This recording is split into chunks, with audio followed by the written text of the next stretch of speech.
오늘 초대 손님은 저희로서는 사실 기대감이 전혀 없는 분이죠. 팟캐스트 시장에서 정말 달코 다른 분입니다. 네. 하지만 뭐 서울대 그리고 하버드를 나왔다는 이유로 네. 여전히 효용 가치가 있는. 네, 이럴 줄 알았다면 굳이 너무 공부를 많이 한 건 아닌가.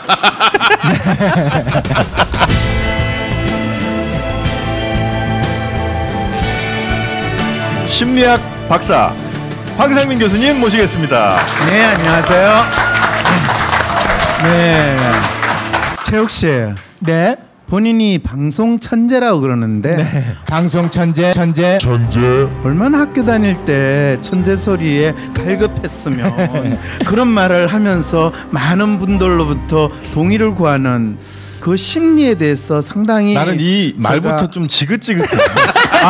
벌써 몇 번째예요 이 얘기가. 이야, 그래도 옆에서 도와주느라고 역시 훌륭한 친구예요. 전 얘한테 묻어가야 됩니다. 그럼요. 황상민 교수님, 네. 굉장히 놀랐습니다. 왜요? 그 SNS를 중심으로 해서 네. 지금 유력한 대권 주자 네. 안희정 후보를 아주 뭐 야무지게 씹어 제끼시더라고요. 저는 안희정 후보를 씹지 않습니다. 그 껌도 아닌데 왜 씹어요? 아니 굉장히 많이 씹으시던데 제가 보니까. 아니에요. 네. 황상민의 심리상담소 항심소에서 대선 후보에 대한 분석을 하는데 대선 출정할 때 연설문들을 이제 인터넷에 올렸더라고요. 네네. 그러니까 저도 평소에 안희정 씨에 대해 상당히 기대를 하거든요. 왜냐하면 대부분의 이 대선 후보로 나오시는 분들이 말도 잘 못하시고 또 기본적으로 생각이 상당히 짧으세요. 그래서 짧은 말로밖에 못하시는데 안희정 씨는 비교적 길게 말씀을 하시고 또 비교적 말이 돼요. 네네. 그런 분들이 후보 선언을 한다면 상당히 의미 있는 네. 마치 링컨 대통령의 게티스버그 연설과 같은 국민에 의한 국민을 위한 국민의 대통령이 되겠습니다. 뭐 이런 의미로 정도 나올 줄 예상을 했어요. 네. 그래서 딱 그 기대를 가지고 연설문을 딱 읽는 순간 이 순간 실망이 컸습니까? 이 뭐야? 오. 이 생각이 탁 들기 시작하는 거예요. 그래서 연설문이 이거는 그 가만히 있을 수 없다. 어. 김연사 분연이 일어나서 내가 이 연설문에 대체 어쩌자는 거냐? 라는 것을 알려줄 필요가 있다. 라는 생각이 들어서 네, 선생님 죄송한데 꽁트는 그만하세요. 진짜 아니 많이 버거워요. 부끄러워서 못 보겠어요. 아니 그래도 이게 얼마나 재밌게 좀 해보려고 콘텐츠를 연구를 하셔야지 그걸 꽁트로 메우시려면 어떡합니까? 아니 요즘에 대세는요 네. 재미있게 쇼를 해야 된다. 네. 쇼 이러는 거잖아요. 지금 만마에서도 지금 이렇게 되고 있잖아요. 안희정 지사의 어떤 포인트가 그렇게 우리 교수님을 분노케 했습니까? 그럴 때 기본적으로 이제 안희정 지사하면 우리는 저 사람이 그래도 진정성이 있다 느끼잖아요. 그렇죠. 그럼 안희정 씨가 왜 대통령하러 나왔어요? 대통령 되겠다고 왜 나온 것 같아요? 봐요, 이렇게 이야기를 못하잖아요. 아니 그래도 시사 평이나 이런 거에 대한 감은 우리 김용민 선생을 따라갈 사람이 누가 있어요? 근데 김용민 선생도 말을 못하고 이렇게 되는 선언문은 혹시 보셨어요? 예, 좀 봤습니다. 네, 좀 봤다잖아요. 전체를 볼 필요가 없는 그걸 딱 읽으면서 감동이 쫙 온몸에 스쳐가는 그런 걸 느끼셨어요? 아니 너무 좀 구태의연한 느낌을 많이 받았고. 그렇죠. 적절한 비판입니까? 적절한 비판이라 키 포인트를 잘 찍으시는 거예요. 사실 안희정 지사 하면은 새로운 패러다임, 새 인물. 그렇죠. 그 유의 이미지가 강한데 새로운 시대를 열고 새로운 패러다임, 시대 교체 이런 이야기를 하는 정도라면 그것이 단순히 내가 그래도 한 살이라도 좀 젊으니까 젊은 저를 선택하세요 그런 수준이 아니라 새롭게 바뀌는 이 사회, 국가, 패러다임이 뭔가에 대해서 한마디로 분명하게 던져줄 수 있어야 되잖아요. 그러니까 구체적이지 않다는 거군요. 구체적으로 이야기는 또 잘 못하죠. 구체적인 게 없으니까. 차라리 저가 시대 교체를 하고 싶습니다. 어떤 시대에서 어떤 시대로 교체해야 될지 국민 여러분 좀 알려주십시오. 이런 마음이라도 이야기를 해야지. 마치 내가 시대 교체를 할 테니까 너희들 따라오세요. 여러분 시대 교체가 뭔지 아시죠? 모르셔도 가만히 있으세요. 제가 이야기할 테니까. 이렇게 이야기하면 상당히 뭐 그렇게까지 강압적으로 했습니까? 저가 안 그랬고 김영민 선생님 그랬잖아요. 그 맞아요. 그 메시아가 도래한 것처럼 너희들 기대하라. 신천지를 열겠다. 이렇게 이제 얘기하는 듯한 느낌을 좀 받았는데 이쯤에서 그러면 안희정 지사랑 전화 연결을 통해서 전화 연결됩니까? 그런 말을 했는지 우와. 확인 한번 해보도록 하겠습니다. 정영진 큰 거 내냅니다. 황상민 쫄았습니다. 황상민 쫄았습니다. 자, 이렇게 두 분의 이야기를 정합해 보면 김영민 씨는 내 이름은 좀 빼줘. 내 이름은. 근데 그거 지금 재욱 씨나 사실 그 선언을 할 때만 하더라도 이 안희정 씨 지지율이 5% 수준이었어요. 네. 그 선언을 하고 나서 한 달도 지나지 않았는데 이제 거의 뭐 20% 수준까지 네. 올라간 거예요. 네. 그랬을 때 그 이유가 뭡니까? 이렇게 질문을 해야지. 아니 뭐 그 전화해가지고 직접 확인을 해야 된다. 뭐 확인하고 저렇게 뭐 있어? 건강한 거 맞지? 내가 볼 때 그냥 발버둥으로 보이는데요. 그냥 비세요. 한번 봐달라고.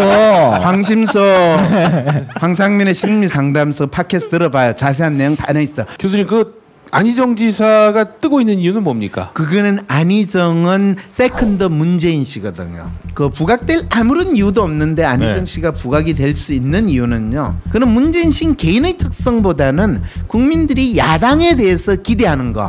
그것도 야당도 진짜 야당에 대해서 기대하는. 그러니까 민주당에 대한 기대 이꼴 문재인 씨예요. 그런데 놀랍게도 민주당에 대한 그 기대가 문재인 씨로 뭐 성화가 되고 폭발해야 되는데 이 문재인 씨한테 그만큼 기대하기는 뭔가가 불안한 구석이 여전히 있는 거예요. 그랬을 때 불쏘시개로 백업 해주는 존재는 그러니까 이제 제2의 문재인 안희정은 뜰 이유도 없었고 어차피 사그라질 것이다. 아니에요. 어차피 사그라지는 게 아니라 충분히 안정적인 지지가 선거가 끝나는 그날까지 갈 수 있도록 만들어주는 거예요. 보조제 역할에 그렇죠. 그래서 문재인 씨에 대한 공격을 하는 거는 마치 안희정 씨에 대한 공격을 하는 거와 마찬가지거든요. 그 이야기는 안희정 지사가 문재인 전 대표를 극복할 수 없다 이런 얘기로 들리는데. 지금 굳이 극복할 필요가 없거든. 시대적 소명은 안희정 씨가 제가 사실은요 안희정 씨의 출마 선언문을 읽어보면서 이분이 본인이 조금만 이 선언문을 잘 썼으면 본인이 문재인 씨를 극복할 수 있는 당위성을 국민들에게 공감시킬 수 있을 텐데 여러분들이 그 출마 선언문을 한번 읽어보세요. 그 다음에 20% 수준에서 지금 반토막이 나버리는 10% 수준. 이재명 씨 그분은 왜 그렇게 됐는가? 그 사이에 뭐 큰 실수를 하거나 뭐 한 것도 없어요. 사실은 지금 박근혜 최순실 게이트가 생기고 나서 사실은 국민들이 엄청난 분노, 이게 나라가 뭐 이런 생각이 들잖아요. 그랬을 때 누군가가 강하게 그냥 이 세상을 확 뒤집어 버렸으면 하는 그 기대를 가지거든요. 그런 기대가 최고조로 올랐을 때 대중의 마음은 누구한테 쏠리는지 아세요? 이재명. 그렇죠. 이재명 씨를 바라보는 대중의 마음이 뭔가에 대해서 명확하게 여러분들이 알 필요가 있고요. 그 다음에 이재명 씨가 인기가 막 올라갈 때는 이재명 씨와 가장 반대되는 이미지를 가진 그 사람을 이재명 씨가 공격을 할 때 그리고 그것이 사람들한테 너무나 자연스러울 때 이재명 씨 인기는 올라가요.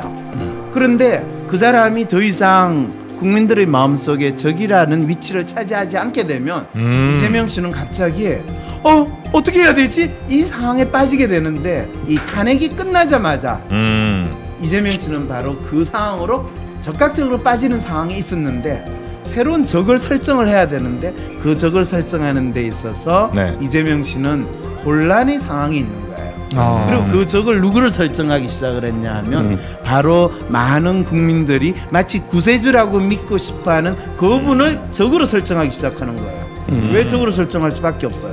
1등이니까.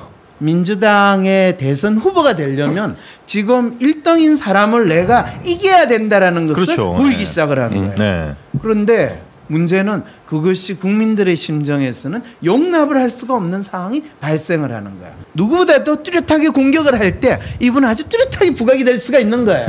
그러면은 탄핵이 기각되면은 이재명이 다시 뜨겠군요. 그럼요. 탄핵이 기각되면요 문재인 씨가 죽어요. 이거 예측은 최욱 씨가 제가 했습니다. 그 이야기는 네, 2달 전에 제가 했습니다. 왜 죽는지 아세요? 약 올라서 죽지 않을까요? 그러니까 이게 그냥 소 뒷걸음질하다가 지 잡는 수준의 이 생각을 할 수 있는 것과 아주 분명한 과학적 사실과 논리적 추론을 할 수 있는 거기에서는 달라지는 거죠. 왜냐하면 문재인 씨는 아까 상당히 구세주와 같은 이미지를 국민들한테 지금 주고 있을 뿐만 아니라 그 구세주는 그러면 또 나름대로 국민들을 위해서 어떤 사람을 적이라고 상정할 때 그 구세주가 등장하는가? 문재인 씨의 적은 누굴까요? 문재인의 적. 예, 누구랑 같이 대비될 때 문재인 씨의 특성이 더 가치롭게 부각될 수 있을까요? 누군지 제가 불러드릴 테니까 네. 딱 이야기를 하세요. 네. 행동이 경박스럽고 사생활이 복잡하다. 네, 이제 알겠죠. 예. 뭐 우리 황쌤 교수님 모시고 지금 대선 주자들 워낙 이제 관심들이 많으시니까 네. 그 심리 분석을 좀 해봤는데 어떻게 좀 수긍이 되세요? 아니면 전혀 못 알아들으시겠어요? 네. 알아는 들으시겠다. 네. 그래야 빨리 끝날 것 같으니까. 알아들었다 해. 빨리. 근데 진짜 이해가 잘 안 되시는 분은요, 황상민의 심리 상담소 들어보십시오. 알겠습니다. 자, 다음 시간에도 우리 맘마이스 전력 질주할 테니까요. 많이들 시청해 주시고요. 지금까지 황상민 박사님이었습니다. 고맙습니다. 고맙습니다.